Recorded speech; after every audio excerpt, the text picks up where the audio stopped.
podcast listeners, if you hear my voice right now, I need you to do something for me. I want you to take out your phone or on your computer, go to Apple Podcasts, search for Ask Your Oldhead Podcast. You'll see my logo, my little picture, my little image there. Find the show. Please rate and write a review.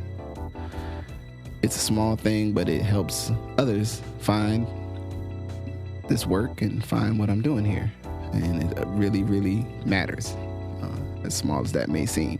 So if you could please do that before we get into the show, I would much appreciate it. Thank you for listening. Let's get into it. Peace. Peace. Peace, my man. I'm How are you? Man, I'm good. I'm live recording from government camp in Mount Hood. You know what I'm saying? You know, same great time, new great location or whatever. So what government camp is that have some sort of history? Well, government camp actually it does, oddly enough, especially seeing as we're on the precipice of a depression like state of the country. So government camp is Mount Hood is, you know, well-known mountain in Oregon. So government camp is a site and was like a WPA work site. So to build Timberline Lodge, right, that's up at like 7,000 feet. Government camp is the like lower elevation, sort of, you know, it was, like I said, the past, it was a camp. Now it's like a little mini like ski town. There's access to, some lodging and the one ski thing that's close to this in the winter and some other amenities, some restaurants, so it's sort of like if you come into the Mount Hood National Forest, it's sort of push you in the middle of, on the southern base of the mountain. And then you can go, up the mountain to Timberline if you were skiing, but there's also, it's all the outdoor recreational activities. And this is sort of like the, in the middle, a little, I guess recreational tourist spot, nice housing and lodging around though. Gotcha. All right. Well, we settled on, and summertime, right? And the start of the beginning of the summer is sort of typically, usually by some sorts of events, and in the light of our national conversation around Juneteenth that has arisen, and amongst other, interesting things that are rolling out of the concurrence of COVID and an apparent, I guess we could say, national awakening. Maybe, I don't know. Awakening feels like too strong a word, but almost like a national wave. I don't know. Without trying to, I want to make sure I want to honor everything that's happening. Even awakening or realization. Realization. Yeah, man, I think a realization might be what it is. And I do sometimes wonder, is it a national realization or is it and it's not coastal, obviously, it's happening all over the world, but is it, I don't know, I'll just say this. One thing around, the Juneteenth conversation and watching Reconstruction from by Henry Louis Gates on PBS. And if you look throughout the annals of history of Black people in America, every time there was a step forward, there followed at some point a huge pushback. Yeah. And I'll just say that, so I think, those who are interested in equity, those who are interested in justice, those who stand for humanity, if we study history, we know that there are pushbacks and retrenchments to progress. Yeah. Reconstruction is full of it in horrifying ways. The time of post-civil rights is also full of it, right? You know, you get Reconstruction. I mean, you get civil rights and the Great Society. Next thing you know, you get busing, right? So yeah, I just think we all as a collective, those who are dedicated to justice, those who are dedicated to humanity, we need to have an historical lens on it. But you know, kind of progress about retrenchment.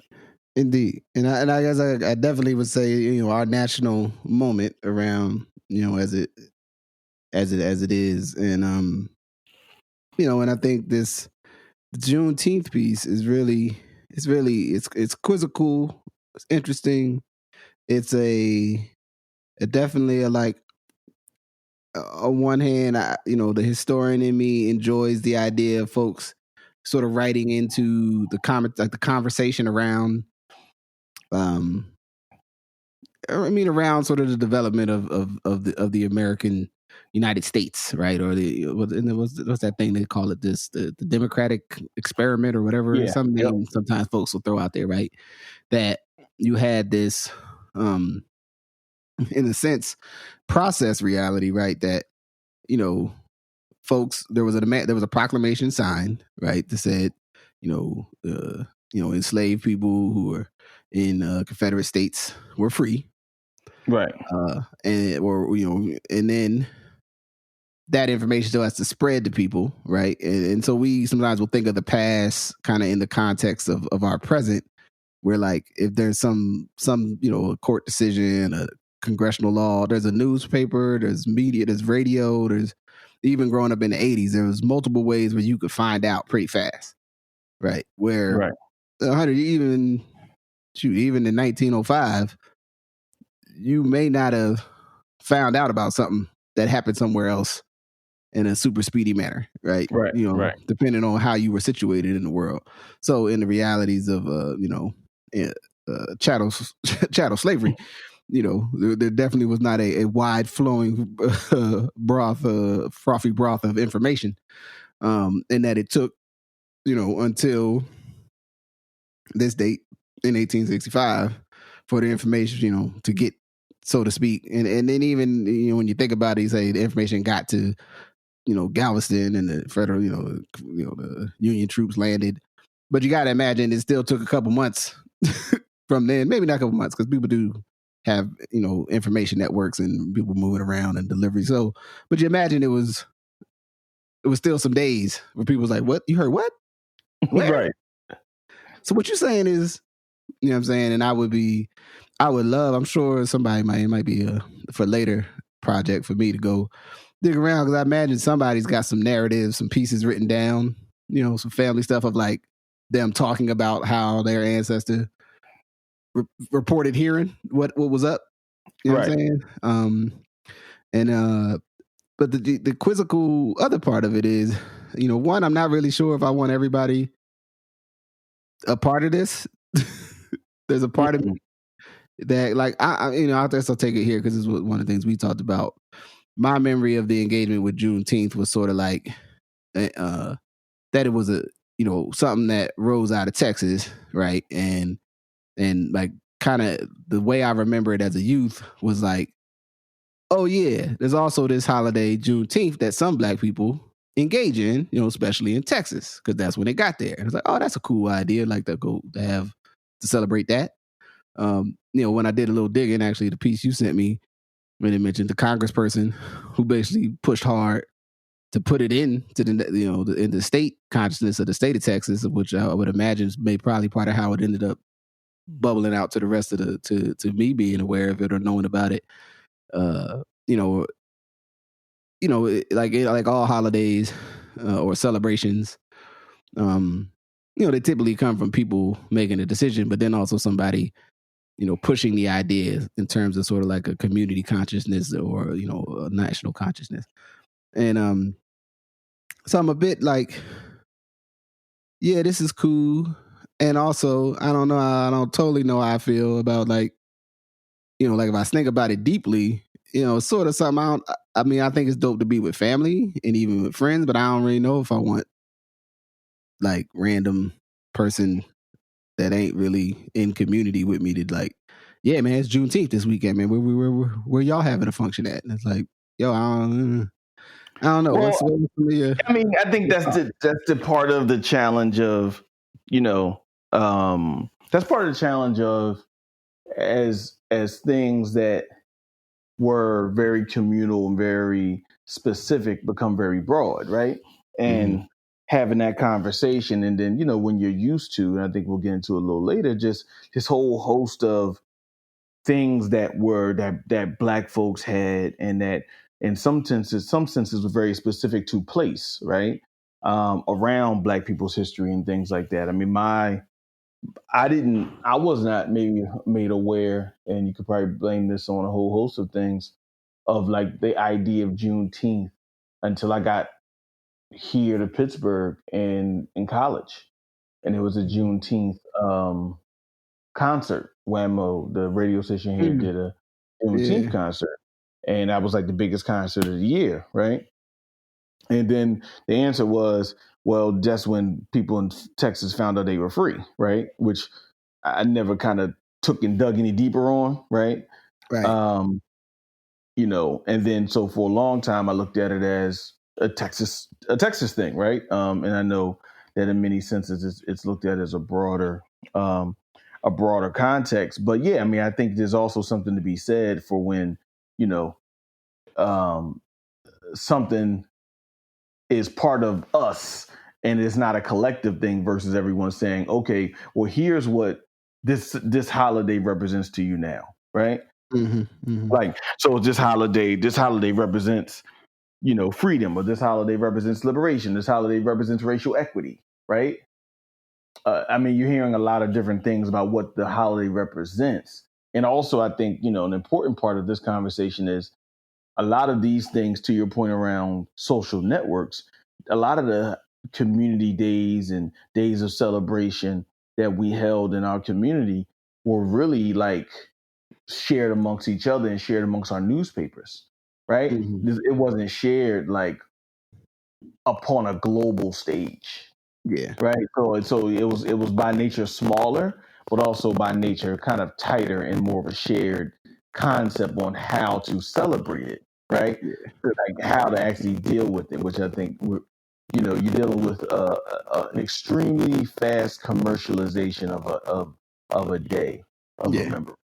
Right. So it goes from like 30 years ago, maybe, only a couple of states did it, to now 43 states do it, and now major media is going on to it, and Nike's giving you the day off. So now, how are you celebrating it? Like, what do you do? Are you doing red velvet cake?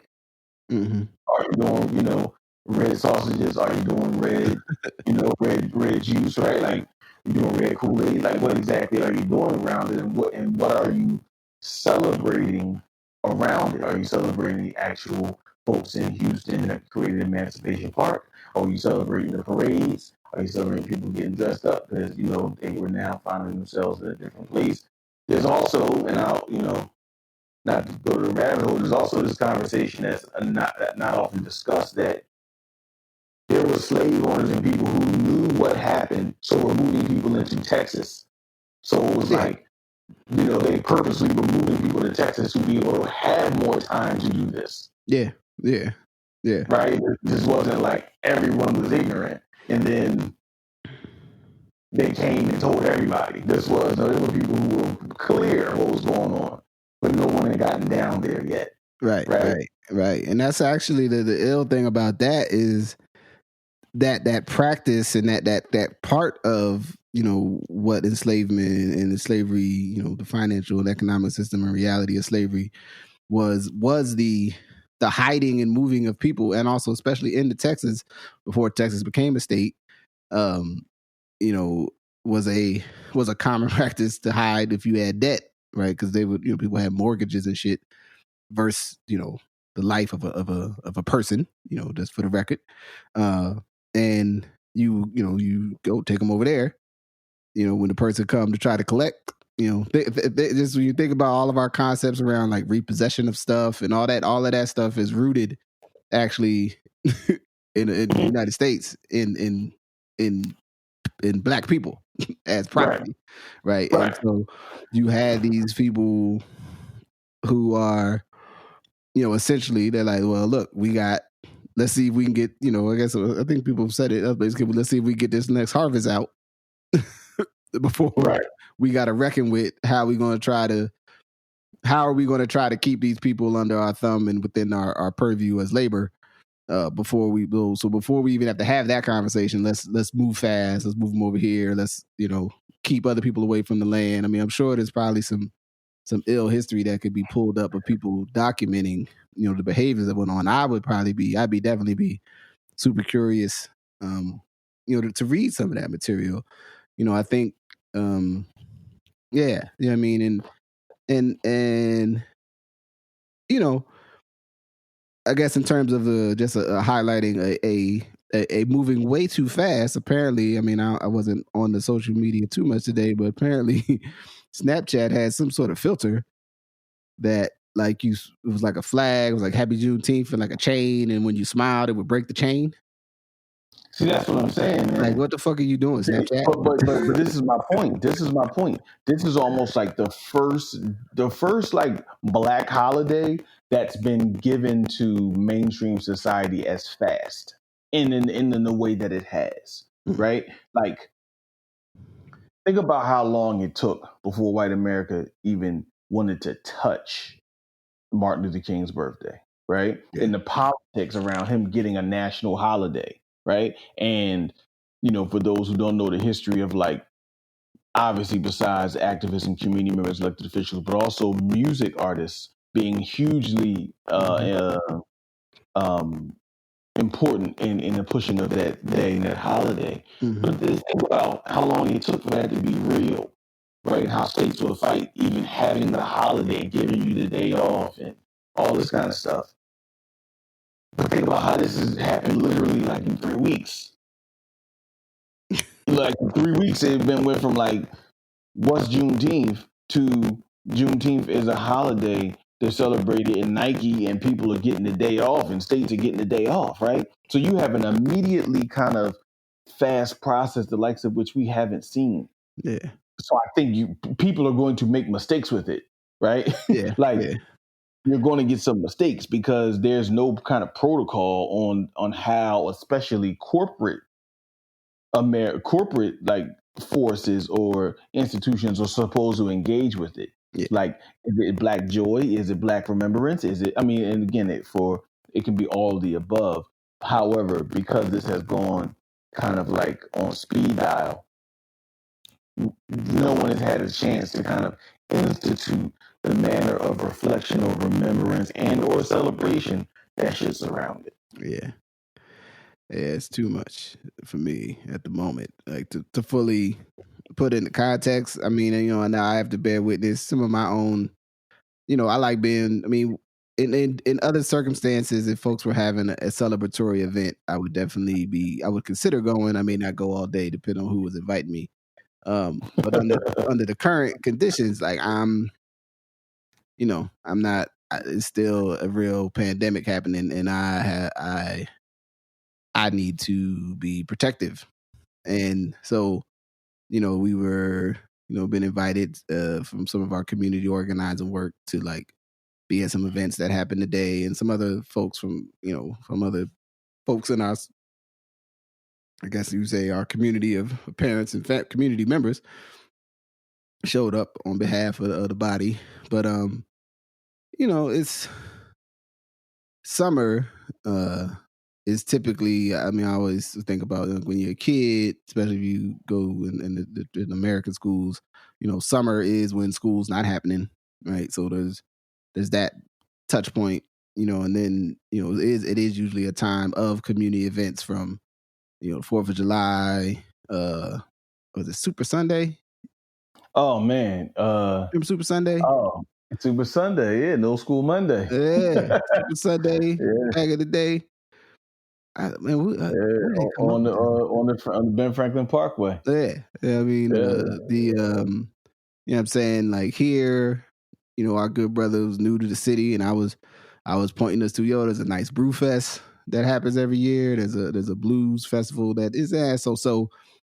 But I mean, there's usually some good acts in there, but unless you just all types of blues as it shows up these days, you might be. Yeah. You might not be. The thing about blues, and kind of touching on just our conversation with Aliyasha, it's just kind of like the blues is going in so many different directions, right? Like, and so it can be really good and really authentic, and it can be unique and authentic, or it can just be really bad, man. It can be real like I hear all the sounds and the notes, and I hear sort of the feel, but I'm it's like pound cake. Yeah. It's like pound cake. Like you'd be like, okay, this is a 7-Up pound cake, and you'd be like, okay, it's a 7-Up pound cake, but you know there ain't no 7-Up in there. You know it ain't moist. You know something missing, and that's how the blues. So the blues, we feel like, it's just something that's not here that makes this music good, right? Yeah. Like, to use another term that was kind of commandeered to make money, it's like soul music. Like, if the soul ain't there, and the soul ain't racial necessarily, and the soul ain't gender based, and the soul ain't even location based, right? Yeah. But it's soul. It doesn't matter. You got it or you don't. Yeah. You know it when you hear it. Yeah, you know it when you hear it. You know it when you hear it, man. So, I was, thinking about, moving away from the larger, like, I think there's another point about Juneteenth that we had discussed. I don't know if you want to articulate how some, especially some different young folks are seeing this moment. But the thing I was thinking about is that, sort of the way you would we typically mark socially, like what's happening, right? And, like school gets out here, there's, for us typically would have been, show and prove, Puerto Rico Day Parade, if also happening, although we don't always get there, a Doom Day. Right. You know what I'm saying? The start of the summer, then the middle of the summer, for some people, culturally, they really into the 4th of July. Like, I've never been that into it, but it's cool. We'd have the cookout. Some family member would have a cookout. You know what I'm saying? Or there'll be a family reunion, although we didn't have a lot of those, but I know other people do. Right. You know what I'm saying? Like, these markers of time, and the way this year is looking, like, how does all that stuff happen? How does that show up? How do people experience those sort of bonding and family moments? With the conditions that we're in, but also in the state of what's happening, in our, acknowledging this moment is like, it puts all this stuff in a certain relief to think about, like, well, what is why are we celebrating like this? Or what is the way to come together? Not to mention, folks, that, doing with, marriages and stuff. Typically summers is like, hey, they're getting married and all that, some rustic resort or, a picturesque park or some stuff. Yeah. So what's some markers of summertime though that you know what I'm saying? Think about it's interesting. I think about traditionally, and I think we talked about this and what it represents when you have some of the shifts going on in the kind of life cycle of how Black folks interact with each other. Because I think there's a lot to be said when you had cities and neighborhoods and towns all across the country where you would be like, all the Black people live over there. Now, that may or may not have been true, but a lot of the Black folks lived over there, or a lot of Black folks lived in the city and didn't live in the suburbs. And outside of a couple of exceptions, Willingboro being one, as we talked about, and also the suburbs of D.C., suburbs of Atlanta, you had a lot of these places, Chicago too, as well.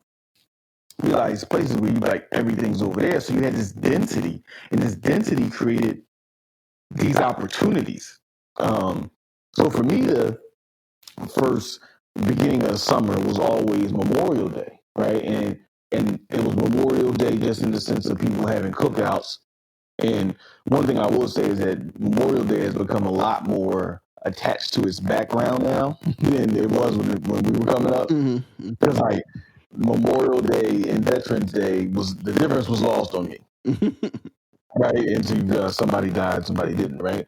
But you had Memorial Day cookouts, and then later you had the infamous Memorial Day down in Miami. Right? Yes. And you had that as like the kind of beginning of the summer. And then you kind of roll into, again, like you said, you roll from there into Puerto Rican Day Parade. You roll into the Show and Prove. And then and again, this is what I'm saying is obviously a very East Coast, Eastern Seaboard thing, but I do think it's important to think about all the different festivals and ways of celebrating, ways that showed up even 20 years ago. They're not around anymore like that. Mm-hmm. You know what I mean? Yeah. Like, and what that represents and what that means. And even stepping back a little bit, like, I think we talked about this a little bit before, was the Penn Relays, right? Mm-hmm. And how if you were on the Eastern Seaboard, the Penn Relays was like a huge thing that people from up and down came together. And even when people at some point, you didn't even do no sports. You just came to the Penn Relays, right? You just came to Philadelphia to hang out, performers, songs dropping, Penn Relays weekend, all that kind of stuff. And I would argue probably 96, 97 was like the last year that you had that widespread. I mean, it's still celebrated, but it definitely was something for Black folks that Black folks made, who made meaning out of it, right? Yeah. In an entirely different way. So you had that kind of coming from the spring into the summer, and then also you had the Greek picnic in Philly. Again, and as I've gotten older, and it's really fascinated me, this idea of, at some juncture, there was a group of people who were all in Pan-Hellenic organizations who decided to meet in the park. Yeah. And that's cool. And they decided to meet in the park. And then it keeps growing. And next thing you know, it's people from all over the country popping up. Fucking up they shit. Like, you know what I mean? Like, you know what to say it. Like, right. They still try to have like the function, and I think it was something because it was first down at AC, wasn't it? And then they moved it to Fairmount Park. I didn't even know that history. May very well may have been. I know that they used to go down. I know they used to go down to AC. Even some of my uncles as Qs, they got the flyers from when they would go down AC in the summertime and do like the reviews, and the performers would come down like the Chicken Bone Beach and KY and all that kind of stuff down at AC. But yeah, like. So you go from that, like, okay, we're going to have an event. Then, like, more people coming. Okay, this is cool. This is a cool. Wait, hold on. Do we even know why people here know anymore? Like, a lot of people, like, are we still celebrating? No, there's some other people's shit. Like, what is going on here? But again, going back to this point of making meaning, right? Making meaning out of Black folks and how we congregate. Yeah. Right? And how we would take something, again, because you say the Greek picnic, like, again, for years as a kid, I didn't totally understand what that meant. Yeah, I was like, why they call it Greek? Was it Greek? I knew Greek. Ain't no Greek, ain't no gyros, ain't no Slovaki. I had Greek classmates. You know what I'm saying? I went to school with a Greek family. You know what I'm saying? I was like, what the hell's going on over there? But, yeah, like, growing up, you're like, okay, yeah, everybody going up to Greek. Like, had no connection. Buying outfits. Right? Listen, getting Sergio Tech suits. You know what I'm saying? And, oh, man, you figure growing up and you ain't too far from the park, it's on some like, yo, everybody's going to the Greek. But you just don't really understand what the hell you're going for. But you just know now it's dudes with snakes on their necks. You know what I'm saying? Like, these guys running around with snakes on their necks and no shirts on and music playing and Jeeps blasting. Like, you know what I'm saying? Like, so all these kind of things that we make meaning out of as a meaning of the summer that have largely shifted. Yeah. Right? Like, I think, and maybe I'm wrong here, so I'm putting it out here for thought, not necessarily like assertion of being right. But it feels like there's a lot more going to like broader mainstream activities now. Yeah, absolutely.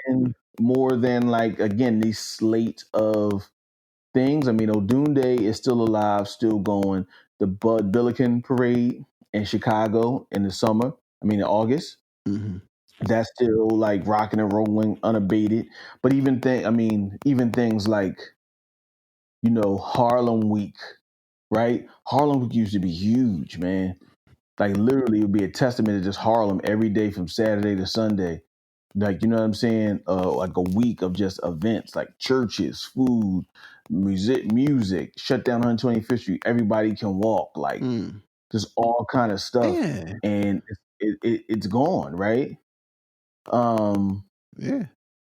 And so, you know, I mean, even if you look at like festivals and all these kind of things that have happened, that happen everywhere. The African World Festival in Baltimore, African World Festival in Detroit. I know they are there, but again, I think there was something when we made meaning of holidays and decided how we wanted to celebrate them and interact with each other.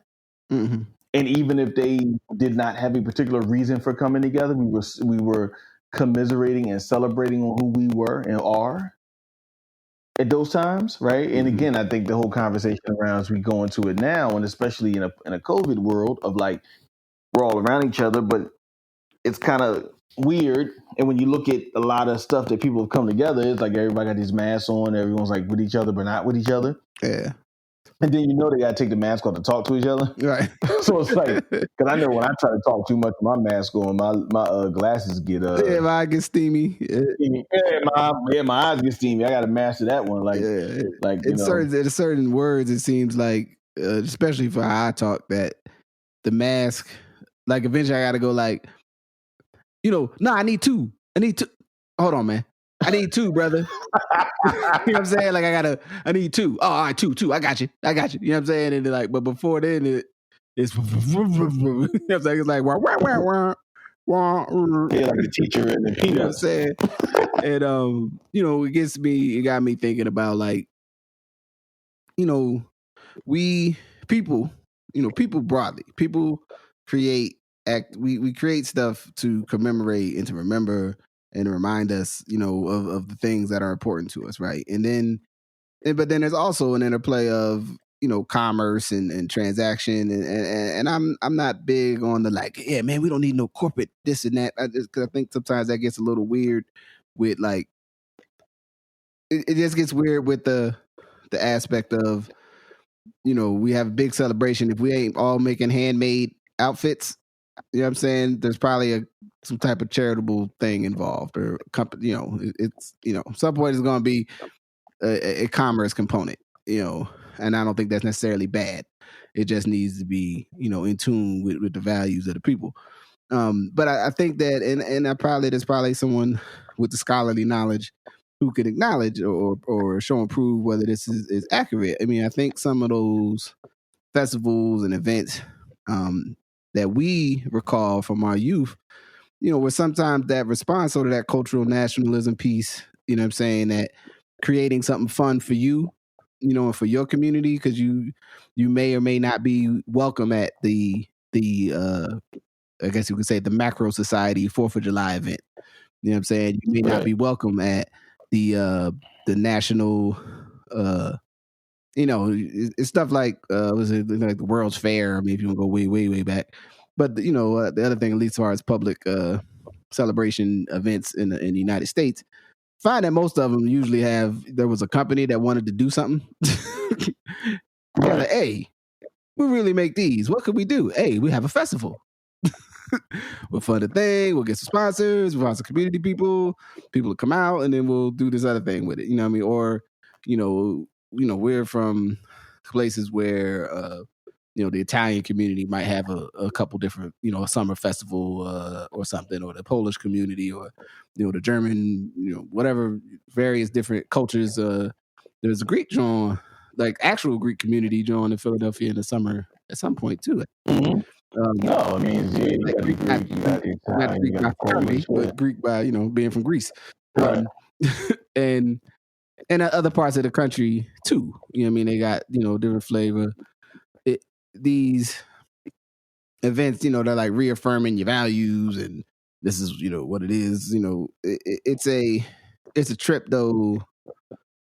Like if Juneteenth lands, you know, like if Juneteenth becomes the like Memorial Day, right? Juneteenth, 4th of July, right? Like that's the, you know, it's Juneteenth. The, you know, usually the NBA Finals would maybe be about to end right now. Like, yeah, very weird like, yeah, I'm saying some kind of weird, like everybody celebrating black people and basketball. Like, there's like a lot of weird potentials the way this could roll out into the future. That I don't know. It seems like it'll be interesting. Say the least. Well, again, I think it's one of those things where, again, going back to the idea, now that our ideas and what's important to us is being adopted as broadly important, how, to use a term that's often used, how is it truly state-centered? Yeah. Right? You know what I mean? Because, all right, you start getting Juneteenth edition food. You start getting Juneteenth edition this. Because if you're given a goal to celebrate it, and you said, and not only do I want it to be celebrated, I want you to acknowledge the celebration of it, and I want you to engage in celebration. I want you to get the day off just like I had the day off, right? Do you control what happens to it next? Yeah. Maybe it does, maybe it doesn't. I'm not trying to assert it, but again, it goes back to this idea of community, right? And what do you deem important, and what is your role of engaging that which you deem important? I think there's obviously this really interesting conversation now about Juneteenth, not versus, but also engaging with Columbus Day. Right? And again, this idea, and holidays are by nature political, right? Absolutely. And I think that's one of the things that we have to, even in the summer when you don't have as many, right? Like, there's a reason you don't have as many in the summer, but you have one that you're spending a certain kind of money on, right? You still get, you still get your Father's Day, thing, which I guess, we didn't talk about talking, but we should probably talk about it. You get that, and the next thing you know, you get July 4th. Then you get August, and you get your Labor Day kind of moving out of that. But all these things, again, whether it's celebrating the memorial of soldiers who died, this time that you're celebrating Mother's Day and Father's Day, months apart at a certain time, right? You're celebrating the idea of American independence as a country, which by its nature is political. Yeah, absolutely. Right? The role of labor by its nature is political. President's Day. So, so acknowledging that Columbus Day is very political. And we've seen that what a lot of our Native American and First Nation brothers and sisters have done around that kind of conversation, because it is so political. And sometimes holidays get messy for people because people feel some sort of way because you're talking about this stuff that it kind of is disruptive, but it's disruptive because, like me, you talked about, you probably said it best, you can say it better, like, people are aware of history but don't know history in this country. Indeed. They have this image of what the information is, and most often it's about pointing to however they currently get down being the most reasonable outcome of the past, right? Regardless of, so like, yeah, if the world could have played out an infinite number of ways, this was obviously the best way. You know what I'm saying? Right. And it's with, currently too now, it seems like it's tearing down statues time. You know what I'm saying? All across the country. And I'm cool with tearing down Confederate statues, but I'm also cool with putting like other stuff next to the Confederate statues, be like, yo, you lost, dog. You know what I'm saying? That, to me, that'd be more fun. But, it's cool. The objects that are put into the public square, and I've had this idea in my head for years, right? And it's the thought that how valuable is it to have an edifice that reminds you of who you are, and something, so mural projects, sometimes different cities, Philly's, world renowned for the murals all over the city. Not that I don't think every single one of them is necessarily like a cultural piece per se. Somebody could correct me if I'm wrong. Also, I don't know. The marking of the land, as one of the things I was observing driving up here, thinking about, it was like, when you name something a certain way and like you pass a sign and it's like a piece of the highway named for like a soldier that died in combat, or something from that community, or all these things, then try to kind of lay that the land is tied to this, in this narrative of the world. Now, it doesn't necessarily mean everything that people attach to it is what was the intent of the framers, so to speak, or the person who put up the sign or put up the memorial. But I've always thought that it's important for Black people to have some things, and it could be a useful thing to have some things around to like, yo, I look over there and I see something that reminds me of like my value system, in a physical form. Right. You know what I'm saying? And sometimes that was a church, right? For some people. For some people, the church was just a place in the neighborhood that may or may not have resonated certain values. Sometimes, though, that may have been if there was like a community center or like that, place that like the Umoja House or the Black Education Center here is a place, even House of Umoja, another place, like something that might have again out of that cultural nationalist, piece of making sure that could be a Black bookstore. You know what I'm saying? Like a Marcus Books, you know what I'm saying? A Tree of Life. Mm-hmm. That's right. You know what I'm saying? Where then people, you look and you remember like, yeah, that's about me over there. And so that place and space comes into play also with the summer, because that's usually when, if, sometimes those places would be the anchor point in a celebration. You know what I'm saying? If there was a, block parties, that sort of thing in cities that were structured that way, that had block parties. It's a lot of different. Well, I think that's why I think you make a point that the summertime tends to be, because people are interacting different this time of constant kind of motion and constant engagement, right? And if you even think about in other cities, like a lot of different cities, like in Oakland, that Karijamu, like the Festival on the Lake, you know what I mean? Like you have these things that constantly do that. And I think a lot of times when we were living in societies and living in American society where there was like we're all one, but everybody, you probably need to do your thing over there because mainstream society is not really affirming your existence. You probably need to figure out a way to affirm your own existence. Yeah. Right? Yeah. And so people constantly would do that and use days. Remember Unity Day, right? Remember WDAS had Unity Day in Philly. Yep. And so you would just have this thing on Ben Franklin Parkway, just all Black people doing all Black stuff, talking about Black issues in front of the art museum, right? And so I realized for me how empowering that was, right?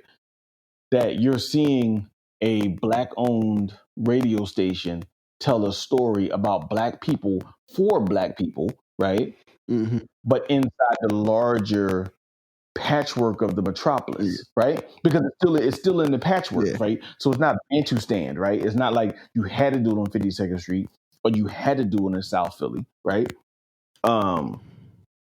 You did it right in the middle of downtown, right in the middle, which makes a point about your presence in a space. Yeah. Right. Remember, I think you went when we went to Detroit, to D-Mecca and see the family, and we went to the African World Festival that was down on the waterfront. Yes. And so when you think about that kind of stuff, like, so it's not like you just had to do it on 7 Mile or you had to do it on Woodward. Like you could do it amongst where everyone is interacting. Right. Which I think is an extremely powerful way to think about how you show up and how, you assert that. Now, in this day and time, a lot of it feels digital and virtual, right? I mean, obviously now because of the Rona. Yeah. But even before that, you have a lot of like ways people are showing up virtually, which is creating community. But I do often think about for this summer and going forward, what will the role of kind of people's perception that want to get close but not too close really have to do with how we frame community and how we frame community in the context of personal and collective interaction versus virtual or some blended nature of the two. And I think, you know what I mean? Yeah. And I mean, I lend towards just because human history says eventually people will be 100,000 deep next to each other in Ann Arbor watching the Michigan football game, because that's what we do. Like we are hard pressed to give up being, whatever the thing. Not saying that college football has some immutable value. I'm saying whatever the thing that people find as a celebratory thing for them, they tend to return to it, unless there's, a whole like a sea change. Now maybe this is a sea change. I'm not totally sure yet. You know what I'm saying? I think for a couple of years for sure, but I can see, might take 5 years before, those events are brim to brim, but it's still something that people have many more reps of doing that than not doing it. So it's going to be really hard to just even if there's any evidence that it'll be okay, folks are going to be like, well, man, I miss going to this. I miss the tailgating, or I miss the, here there's in Seattle, there's the Emoji Fest, like parade and vendors and all that, and performers. Here there's a couple different festivals, but there's what you call it, the AJ's work for, they have a summer fest, like directed towards like a fundraiser, an event in the park, with music and stuff. That stuff is, people still want to have them things here. Good in the Hood is the real big one, and that would actually normally be this weekend. Yeah. Or no, it would normally be next weekend. There's a Juneteenth celebration that usually happens this year, but next week would be Good in the Hood. And it's a parade, and then it's like, it's food, and it's usually like bands like Howard Hewitt and shit. You know what I'm saying? Like, you know what I'm saying? It's always a band, like it's always somebody like that. You know what I'm saying? Show me. You know what I'm saying? The gospel on Sunday. You know what I mean? Like, people still want that. You know what I mean? So people, I think, are going to come back to it. I think folks could go, all right, man, we got to, for the well-being of us all, we need to give it some space for a year, or do it virtually, or do it this other way. That's cool. But eventually people are going to want to be, back in the mix. And, summertime is, it's warm, it's celebratory. You want to be outside, man. You want to be seen. You know what I mean? I think that is still a very functional part of, the human experience. And, for us, I think about all of the, summer concerts we used to do when we was, doing the music stuff in them days. Yeah. That used to be fun. Yeah. You know what I'm saying? Or you go, the summer kickoff, the back to school. Yeah, the E-Fest. You know what I'm saying? The E-Fest they had here, yeah. They had the E-Fest here that we used to perform at. And no, I think there was a whole host of those things. But like you said, I think closeness and collaboration. And again, I think when you have a generation of people who have framed a lot of their interactions and friendships based on a unique way of gathering. Mm-hmm. Mm-hmm. And then you had something like this that makes, especially older generations who were used to coming together a certain way, less comfortable, because you have this you have this like perfect storm of a virus that obviously can impact everyone, but at least with the information we have to this point, kind of has been also shaped like can impact older people in an outstanding way, or at least that they can have different outcomes, right? So you're going to get a lot of people that are like, I ain't going around people, right? A lot of them festivals, like, you know what I mean? Like, people are like, I ain't going around nobody, right? Which also, frankly, is having, and I think we downplay this, is having a huge impact on parts of the Black economy. Oh, yeah. That a lot of people make their money in the summer. Yeah. Right? Like water ice people, food people, right. All the people who do different events all up and down. They do the catering. They hit this festival. Yeah, like we go to this vegan festival. Like, yeah, I've been in situations where you go to the vegan fest in DC, you go to the vegan fest in Baltimore, and the vegan fest in Pittsburgh, and they're all the same people. You see what I'm saying? Like, they're the same people that are traveling, so they make enough money in the summertime to not work in the wintertime. Now, you take away the summertime as a way to actually make money. So there's some other challenges when summer, as we know it, has been transitioned, and the possibilities of, to your point, at some point people will feel comfortable standing next to people. I mean, I think the main reason society has said, listen, we'll open back up is because they got enough hospital beds. And it's because at some point it's like, you know what, some of y'all are going to get sick. Yeah. Like, some of y'all are going to get sick. Yeah. It's just about, all right, too many of y'all sick for us to handle. Yeah. If we can manage it, and that's just can we manage it or not, right? And I think sometimes people have turned it into like, we don't want anyone to get sick versus being a part of those conversations. Those conversations are we don't want too many people to get sick. Yeah, we don't want so many people sick that then it becomes this thing that even more people are sick than would have been sick if we could have managed it better. You know what I'm saying? And the American system is based on 70% being the hospitals being 70% full, right? Like that's where equilibrium is. Mm-hmm. It is always approximately 30% of what's the name's open. Yeah. So anything that gets you close to messing with that gets you close to overwhelming a hospital because that's how they staff. They staff for 70%. Man. So that's why you see in New York and certain cities all across America, you saw everybody was like, we're giving all the respect that was indeed due to them. But that's because hospitals had never been stressed to that place. Yeah. It had never been at 100%, 105% capacity. Yeah.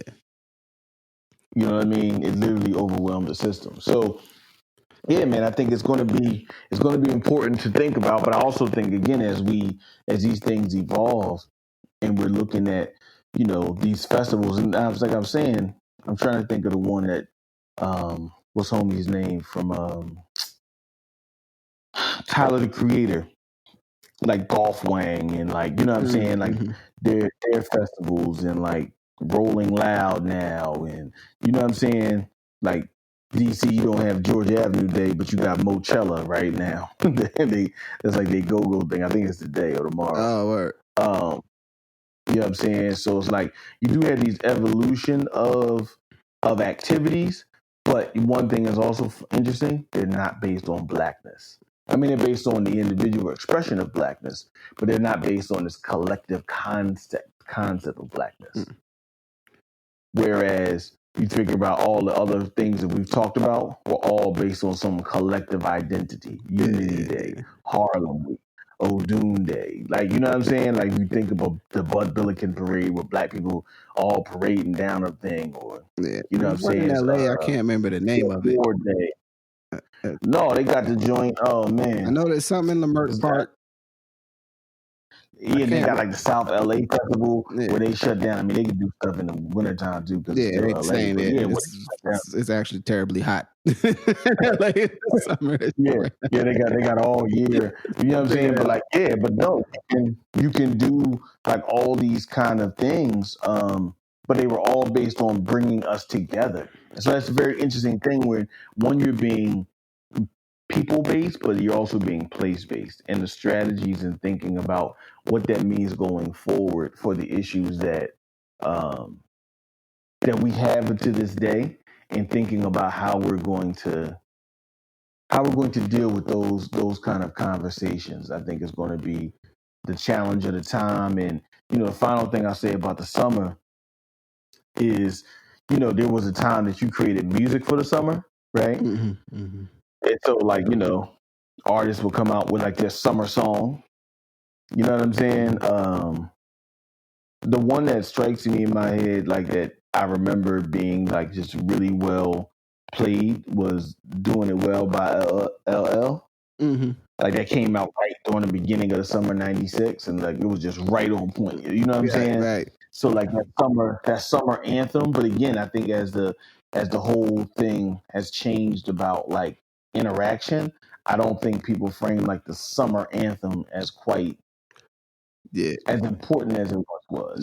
Yeah, that's definitely a pivot. Yeah, I mean, like that, and I think maybe that's a sense or a malaise maybe that I think about with sort of the anchor points in the beginning and the start, and like what does it mean to be the song of the summer in 2020? You know what I'm saying? Like, is that there's a good from a few years ago now about like how a song becomes sort of, I mean, even beyond like the scope of our community, just like the song that is like the nationally, worldwide, whatever big song of the summer that people who don't even listen to music somehow know about the song. You know what I mean? I think I can find that somewhere. And there's a, it says as a cultural phenomenon, I don't know if anything, I wonder if something will rise to that place, this year. You know what I'm saying? I don't know. It's a, we're almost at the hour. Yes, sir. Yes, sir. It's Father's Day weekend. I'll probably send your pops a word either way. You got a brief Father's Day thought you want to share or add on about, or you know what I mean, or you just want to, what's on your mind? Man, I just say, listen, man, get that man in your life something else other than what you think he should have. That's all. Just don't get in. You know what I mean? Like, when it comes to Mother's Day, man, I understand our community is matriarchal for a lot of different reasons, But yeah, man, I'm just trying to, unless you want to get somebody some socks, like some real socks, like, some high quality jokes. Some Oswald Bolton socks, some Samuel Rose socks, you know what I'm saying? Like, you got some socks, you know what I'm saying, from a black man, like, you know what I'm saying, or on Bond Street type socks. You don't get no socks from Banana Republic just because he need to use them to go to work. You know what I'm saying? But speaking to that larger idea of like,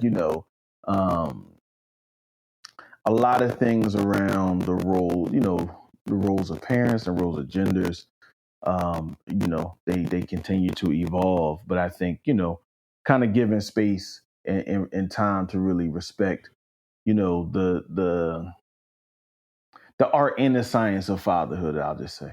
Right? I think there's an art and a science of it that I think sometimes when you do the work to try to do it well, that you have to apply art and science. And I think sometimes people don't necessarily see that, but I think, with your work with Ask Your Oldhead and everything, really brings out how Black men, as people say, show up. And then the art and the science of doing that well. So that's what I would say, to give kind of some honor and time and respect to the art and science of fatherhood. Right. Well, what I'll say is, every year, I enjoy Father's Day. You know what I'm saying? I don't need all the same things that maybe one would do on Mother's Day. I don't need nothing. Let me be quiet about need. I enjoy being appreciated. I enjoy folks saying, "Hey, what do you want to do today? How you want to spend this whole day? We want to show you some love for being a father and being, as far as my kids being our father, for being as far as my partner in these things, being the person that's the father of, our children, all those things, right? And being celebratory usually involves eating and me not cooking, which, I don't really want to cook or nothing. I want to chill. You know what I'm saying? I don't necessarily need to be catered to, but I love to be, hey man, take a load off. Watch that movie you want to watch. Go ride your bike for 5 hours. I don't know. Whatever it is you want to do, go do it. And we're gonna take care of you. And I think it's I think that's a good place for it to be. I try not to go full Al Bundy on Labor Day. You know what I'm saying? For those that understand, what that's about. But also it's like, I'll be wanting to blow it out and I want folks to not feel timid in being celebratory. You know what I'm saying? And giving up props. You know what I mean? To the Pop Dukes, you know what I'm saying, all over the, over the world. And to anyone like Father's Day is generated holiday by the corporate interest. Yeah.